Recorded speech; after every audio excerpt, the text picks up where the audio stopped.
Hello and welcome to the PolyTools channel. So I wanted to make this video maybe like for a guest page down the line, but I wanted to share with you why do I choose the guests that I do for the PolyTools Creator Spotlight? Because they're pretty disparate in some of the ways, and you can even see some of the guests are really big, some of the guests are really small. Now, the criteria to come on is to have done content for at least a little bit of time. I don't care if you're big or small. I've had over 900,000 subscriber people coming on and over millions.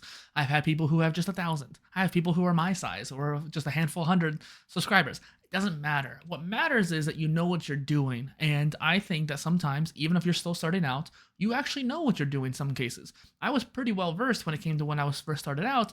I just wasn't really great at consistency and execution.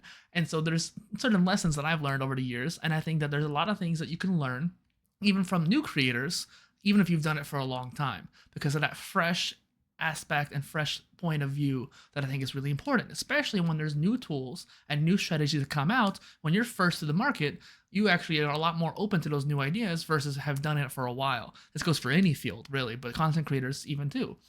And so the point of the PolyTools Creator Spotlight is to highlight what it means to be a modern content creator. That's what the slogan is for this channel, right? Becoming a modern content creator using tools and using strategies and automation to help you execute even stronger and become a great creator and a modern creator.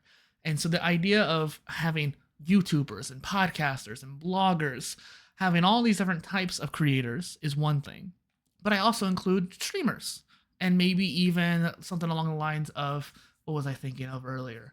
Just even some of the creators who are just like talking about education and that kind of thing. And so there's certain TikTokers who I've had on who only are on TikTok. There's some people, and now they're kind of moving over to the YouTube too. But the point is, sometimes you may just be one platform, short, long, live, maybe just TikTok or YouTube or your own blog. I think the modern content creator is in some shape or way all of them. I think you have to have a holistic. But again, while you're on the journey, there's plenty of lessons you can learn. And so I've been having people on the show who I think can bring a unique angle to the whole content creator world. I have learned a lot of things from my podcasts from gaming content creators, such as the little hooks at the beginning of the video, right at the beginning, where you're just trying to capture attention. That is a strategy that podcasters now use that started out with gaming creators, particularly Dream and his Minecraft videos. And then podcasters stole the idea. Next one I've talked about many times is the idea of multi-streaming vertically and horizontally that I've only seen video game creators do, but now I'm starting to see some of the early adopters in more typical content creators and circles start to do it. And eventually the podcasters are going to do it too. And when I say podcasters, I mean the video podcasters, because obviously you're not going to do a live audio cast, maybe on Clubhouse or something like that. But point is, Twitter Spaces, I guess, but most people don't mess with those anymore. I wish there was a new platform for that, just kind of speaking out loud.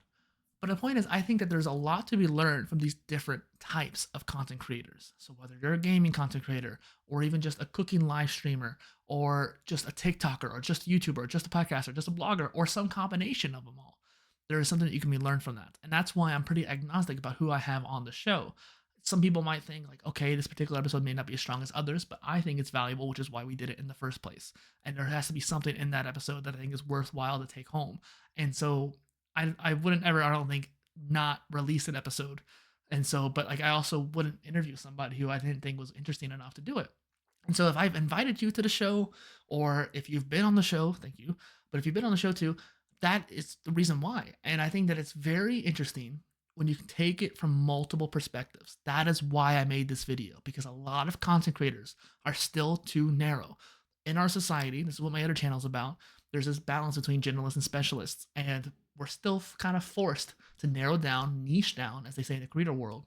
And you don't need to do that. It is not actually conducive to your growth. Eventually, you might get to the point where you're only making one topic, fine, but you're going to change that topic down the line. I know you will. Pretty much every content creator changes their main niche at some point, especially gaming content creators.